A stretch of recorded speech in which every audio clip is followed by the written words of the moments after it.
Témoignage de la sœur Esther Nanette d'Angleterre. Début du témoignage. Je partage ce message pour montrer comment Satan trompe beaucoup de serviteurs et servantes de Dieu sans même qu'ils le sachent. 2 Corinthiens 2, 11. Voici le message. Une nuit lorsque je m'étais endormi, je me suis vu debout quelque part. Subitement, je vis un ange apparaître. Cet ange brillait tellement d'une manière inimaginable. Cet ange est venu se présenter devant moi, mais je ne comprenais pas ce qu'il disait. Il parlait dans une langue angélique, 1 Corinthiens 13, 1, mais je ne comprenais pas. Du coup j'ai écouté cet ange dire ceci, « Je veux que tu sois notre servante. » Je tiens à signaler que je n'avais pas écouté tout ce qu'il avait dit avant. Cet ange manifestait de la gentillesse envers moi. Immédiatement moi je lui ai dit, « Montre-moi tes mains. » Lorsqu'il m'a montré ses mains j'ai vu des traits au lieu de voir le trou qu'avaient laissé les clous, Jean 20, 27. Je lui ai encore dit, « Montre-moi tes pieds. » Quand il me les a montrés, au lieu de voir les clous qu'avaient laissé les clous, j'ai vu les traits. Cet ange me montrait tout ceci gentiment en disant, « Regarde mes mains. C'est moi, n'aie pas peur, c'est moi la personne qui t'a choisi, c'est moi la personne qui est morte pour toi. » Après je lui ai demandé, « Est-ce que tu es vraiment réel?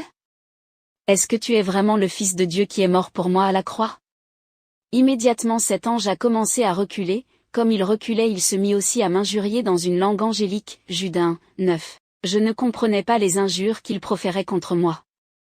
Il était devenu trop furieux parce qu'il avait constaté que j'avais bien discerné pour comprendre qu'il n'était pas Jésus, mais qu'il était le diable, 2 Corinthiens 11, 14.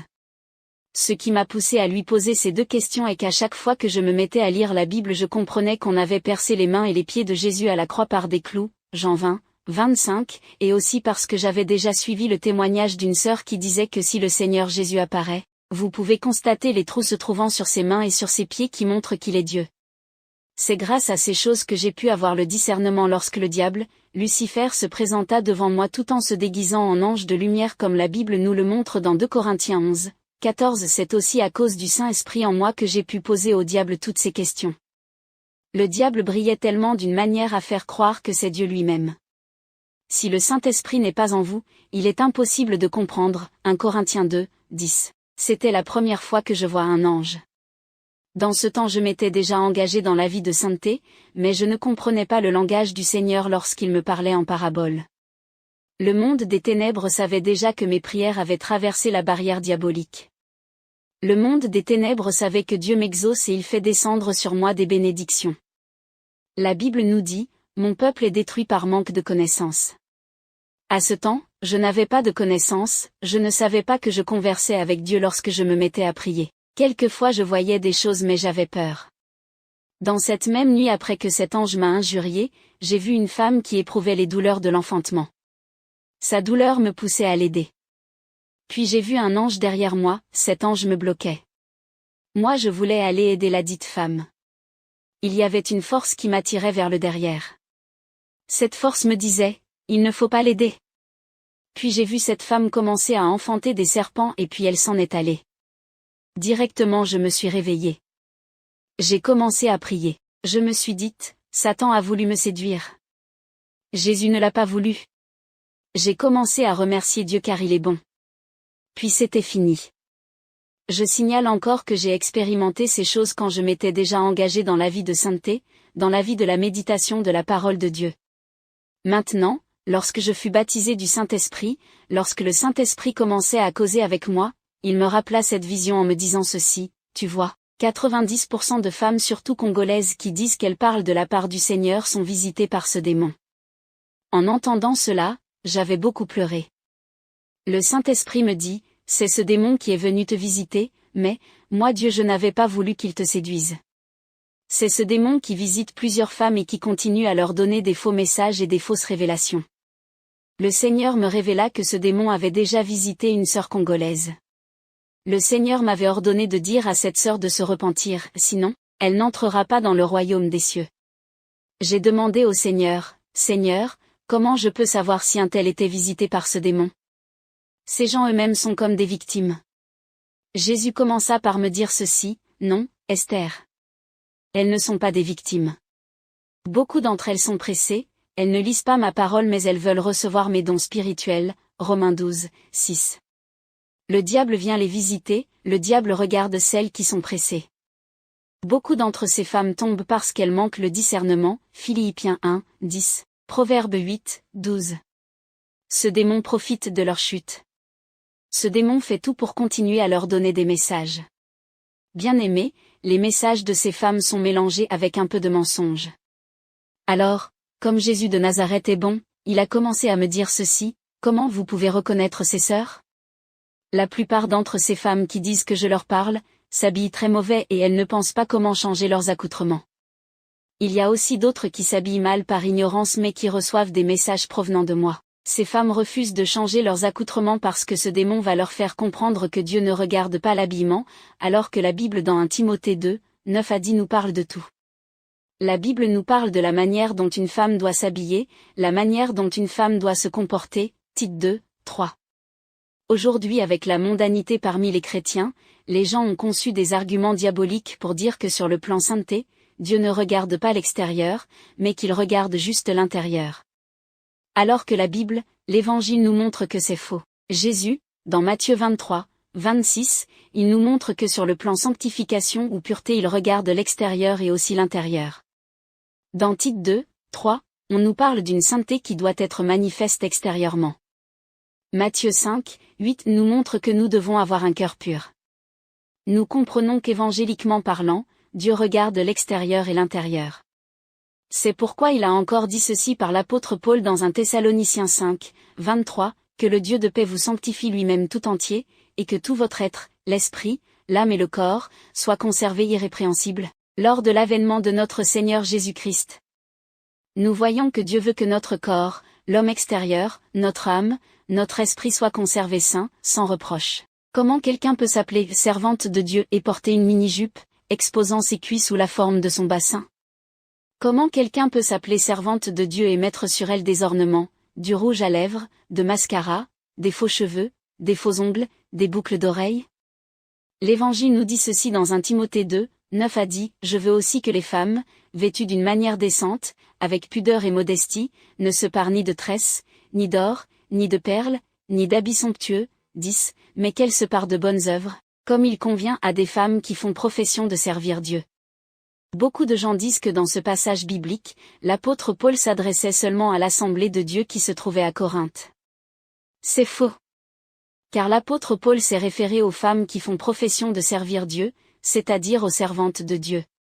C'est pourquoi au verset 10 il est dit ceci, comme il convient à des femmes qui font profession de servir Dieu. Or, chaque chrétien ou chrétienne est appelé à servir Dieu, c'est pourquoi Colossiens 3, 25 nous exhorte de servir Dieu. À part ce passage, Dieu nous montre encore dans Ecclésiaste 3, 14 qu'il veut que nous ne puissions ni ajouter ni retrancher sur ce qu'il a fait, c'est-à-dire, Dieu veut que nous soyons naturels. Plusieurs chrétiens africains étant frappés de complexes d'infériorité, disent que mettre les ornements ou le fait qu'une femme s'habille en mini-jupe ou en pantalon n'est pas un péché parce que la plupart de chrétiennes blanches s'habillent indécemment et mettent des ornements sur elles. C'est faux. Les blancs ne sont pas la référence de véritables chrétiens. La référence de véritables chrétiens c'est la parole de Dieu, l'Évangile. Les véritables chrétiens imitent Christ par sa parole, Éphésiens 5, 1. Jésus continua à dire ceci, ces femmes sont très orgueilleuses. Si on leur parle de quelque chose de la part de Dieu, elles répondent en disant, que Dieu lui-même me parle. Si tu vis avec ces femmes, tu vas constater qu'elles sont des hypocrites. Jacques 3h17. Jésus me dit ceci, ce démon leur apparaît dans leurs rêves comme cela s'est fait avec toi. Ce démon vient avec cette méthode. Lorsque ce démon dit, je veux, que tu sois notre servante, si tu acceptes, après il va commencer à venir te donner des messages et tu croiras que c'est vraiment Dieu. Tu pourras commencer à contredire beaucoup de choses que l'Évangile nous montre dans la Bible. Tu pourras commencer à dire par exemple que la femme doit conduire une église alors que l'Évangile l'interdit clairement dans 1 Timothée 2, 11 à 14, 1 Corinthiens 14, 33 à 37. Tu pourras encore dire par exemple que la femme peut s'habiller de n'importe quelle manière, alors que l'Évangile nous montre clairement que la femme doit s'habiller d'une manière décente. La plupart de ces femmes contredisent tout ceci parce qu'elles reçoivent des messages provenant du diable. Il y a d'autres femmes qui se mettent à contredire l'Évangile juste par l'ignorance qui se trouve en eux. Le Seigneur me dit, mes enfants doivent faire vraiment attention. Tu vois comment l'ange des ténèbres, le diable se déguise en ange de lumière.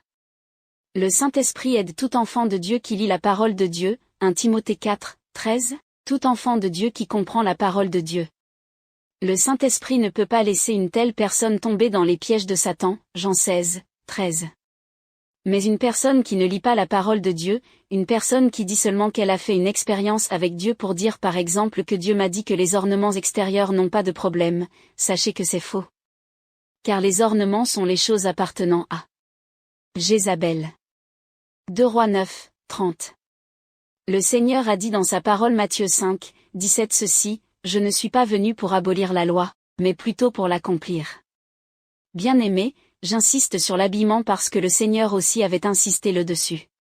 Ce démon montre à ses servantes de Dieu trompées par le diable qu'elles peuvent s'habiller de toutes les façons, alors qu'aux yeux de Dieu, elles séduisent les hommes. Chers lecteurs, il n'y a aucun rapport entre Christ et la séduction. Dieu, dans ce temps de la fin, a voulu que le message de sanctification qui touche l'habillement, puisse circuler intensément dans l'Église parce que même moi et les autres étions aveugles. Il y a même certains hommes qui appliquaient de la poudre pour s'embellir.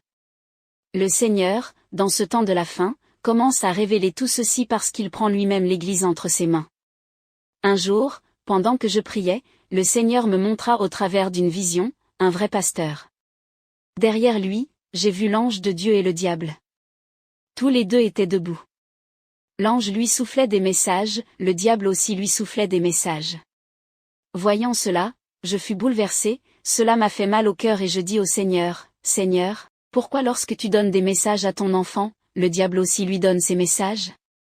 Le Seigneur me répondit disant ceci, « Dès le début, avant que cet homme ne puisse commencer mon œuvre, je l'avais défendu une chose. J'avais même envoyé des gens pour le conseiller, mais il trouvait cela normal.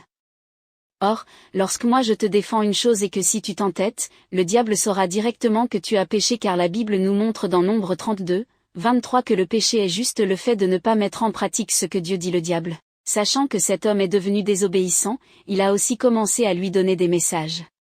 Pour le moment ce pasteur subit la conséquence de sa désobéissance. Le Saint-Esprit m'avait dit de lui dire qu'il puisse se repentir, Luc 13, 3, et qu'il introduise le message de sanctification, 1 Thessaloniciens 4, 7, dans l'église qu'il conduit car le Seigneur l'avait déjà averti. Jésus me dit, un homme peut être mon serviteur.